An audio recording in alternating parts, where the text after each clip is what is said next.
અગત્યના સમાચાર સુરતથી મળી રહ્યા છે કે જ્યાં એક પણ મોટા ગરબા આયોજનને હજુ સુધી પોલીસની મંજૂરી મળી નથી। શહેરમાં 15 મોટા કમર્શિયલ ગરબા આયોજકો છે કે જે અત્યારે ચિંતામાં મુકાયા છે। ફાયર એનઓસી, સ્ટ્રક્ચર સ્ટેબિલિટી, પાર્કિંગની સુવિધા સહિતની ઘણી મંજૂરી બાકી છે। હજુ વરસાદને કારણે આયોજકોને સ્ટ્રક્ચર સ્ટેબિલિટીનો રિપોર્ટ રજૂ કરવામાં પણ સમસ્યા સર્જાય છે। જો આ સાંજ સુધીમાં પોલીસની મંજૂરી નહીં મળે તો ગરબાનું આયોજન રદ કરવું પડશે।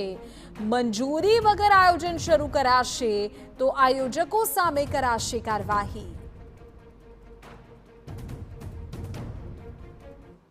આ વખતે સુરતની અંદર નવરાત્રીની અંદર જે કોમર્શિયલ જે ગરબાનું આયોજન છે તે મોટા પ્રમાણમાં કરવામાં આવ્યું છે અને જે રીતે રાજકોટની અંદર જે આગની દુર્ઘટના બની હતી ત્યારબાદ પોલીસ અને ફાયર દ્વારા જે કડક સૂચન કરવામાં આવ્યું છે કે તમામ જે પરવાનગી છે તે લીધા બાદ જ જે તેમને પરમિશન આપવામાં આવશે। તો આપણી સાથે સુરત સ્પેશિયલ બ્રાન્ચના ડીસીપી જોડાયા છે, તેમની સાથે વાત કરીશું, કારણ કે જે રીતે હજુ સુધી જે માત્ર ગણતરીના કલાકો બાકી છે અને છતાં પણ એક પણ આયોજકને હજી તેમને પરમિશન મળી નથી।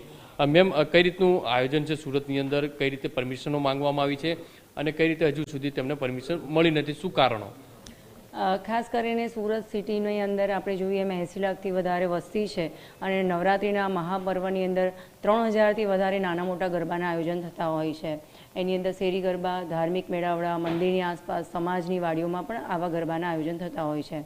હાલમાં અમારા ડિપાર્ટમેન્ટમાં 15 જેટલા કોમર્શિયલ મોટા ગરબા આયોજકોએ એપ્લિકેશન પરવાનગી માટે આપેલી છે।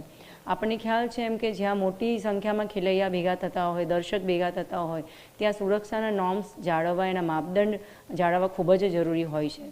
અને વરસાદી માહોલ હોવાના લીધે જે સ્ટ્રક્ચર એમણે ઊભું કરવાનું હોય અને એ કમ્પ્લીટ કરવાનું હોય ઇન ટાઈમ થઈ નથી શક્યું।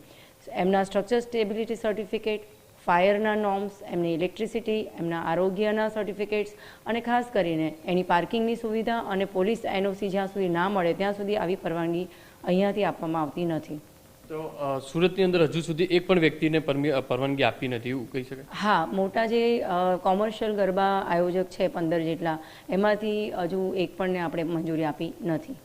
કઈ રીતે પ્રક્રિયા ચાલે છે, કેટલી ગંભીર બાબત? કદાચ પરવાનગી વગર ગરબા આયોજન થશે તો પોલીસ તરફથી કઈ રીતનું એક્શન પ્લાન રહેશે?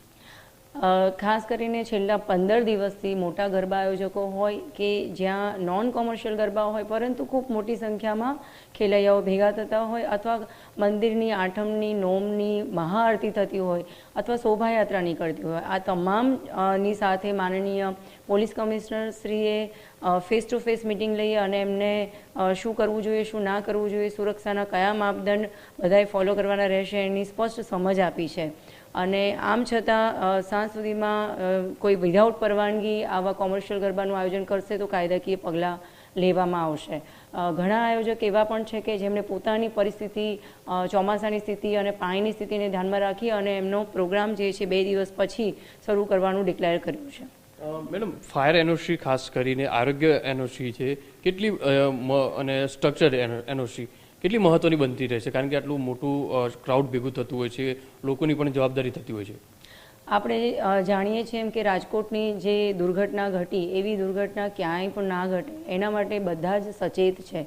અને મોટું કોઈ પણ સ્ટ્રક્ચર જ્યારે ટેમ્પરરી બેઝ ઉપર ઊભું થતું હોય તો એની સ્ટેબિલિટી જોવી ખૂબ જ જરૂરી બને છે।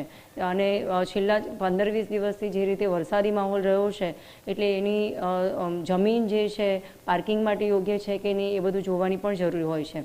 ખાસ કરીને બહેનો, દીકરીઓ સજી ધજીને આ તહેવારમાં મોડી રાત સુધી ભાગ લેતી હોય છે તો એમની સુરક્ષાને ધ્યાનમાં રાખીને પણ આ જરૂરી છે। એટલે વરસતા વરસાદને ધ્યાનમાં રાખીને ઇલેક્ટ્રિસિટી અને ફાયર ઇમરજન્સી એક્ઝિટ એ ખૂબ જ મહત્વની બાબતો છે।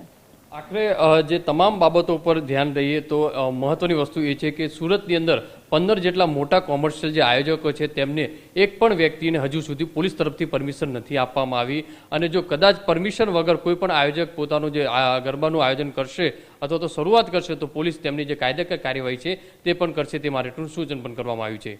કેમેરામેન સંજય ચંદ્ર સાથે બલદુ સુથાર, TV9 સુરત।